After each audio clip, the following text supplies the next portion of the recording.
Thanks to our friends at The Motley Fool for sponsoring this video. Visit fool.com/ASYM for the top 10 stocks to buy right now. General Mills reported earnings this morning and the market didn't like what they saw.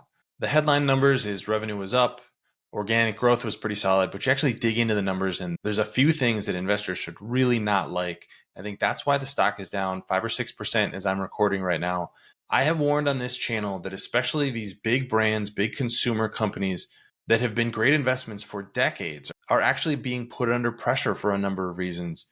So I want to get into exactly what happened at General Mills and how that fits into my longer term thesis for these stocks. My name is Travis William. Thanks for watching Asymmetric Investing. Please subscribe here on YouTube for all my content. Now let's get right to the earnings report. Here you can see General Mills report, and it's always interesting to see how a company frames the quarter. 9% increase in the dividend. That sounds great. Organic sales were up 10%. Operating profit, $3.4 billion. That was down 1%. But on an adjusted basis, operating profit was $3.5 billion, up 8%. All of that looks really good for General Mills. So what's the problem? Well, if you slide down here to the operating segment results, this is where General Mills covers where their growth is coming from. So reported net sales up 3% for the most recent quarter, up 6% for the full year. But then they break down where that actually comes from. Foreign exchange is always something that is kind of up or down in any given quarter, not usually something that I pay a ton of attention to, but price and volume are. What we're seeing almost across the board for these consumer goods companies is that they're raising prices at a really rapid rate. They would tell you that that's because of inflation, and that's absolutely true. But the impact that that's having on volumes is really what's shocking. So you can see it overall in the most recent quarter, price and mix increased 10 percentage points, but volume was down 6 percentage points.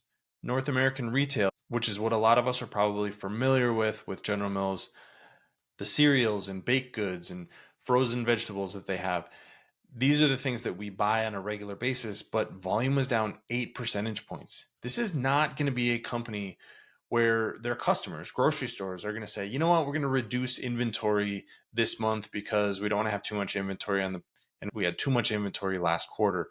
The churn in a grocery store is extremely quick.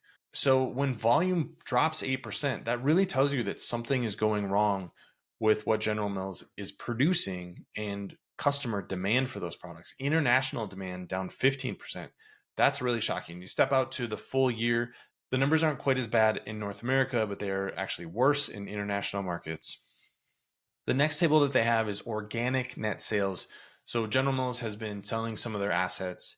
Over time, they've been acquiring others. So this sort of takes that out and says, hey, what's actually going on with the continuing operations? And again, you see the same story.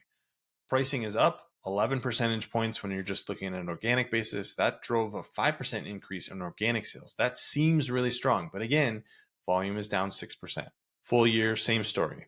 Pricing up 14%, volume down 4%. For consumer goods companies, for grocery companies, food companies, there are really only two levers that you can pull to grow revenue and grow profits. You can increase the price of your products, or you can increase the volume of products that you sell. As investors, we would like to see power in both. You would like to have pricing power and then also see customers demand those products. But what we're obviously seeing with General Mills, and this has happened with a number of other consumer staples companies, is they're increasing prices, but the impact is customers are either trading down to other brands or they're simply not buying their products. That is what's really shocking to me when looking at General Mills results, is that volume continues to drop, and that can only happen for so long for a company like General Mills. That's why investors are not excited about these results. You have to look past the top line to get what's really going on. But I think these are pretty shocking and is a great reason to stay away from the stock right now because this trend isn't getting any better. But what did you think? Do you have a different take on these earnings results? Leave your comments in the comment section below. Don't forget to follow Asymmetric Investing. Thanks for watching, everybody. See you here next time.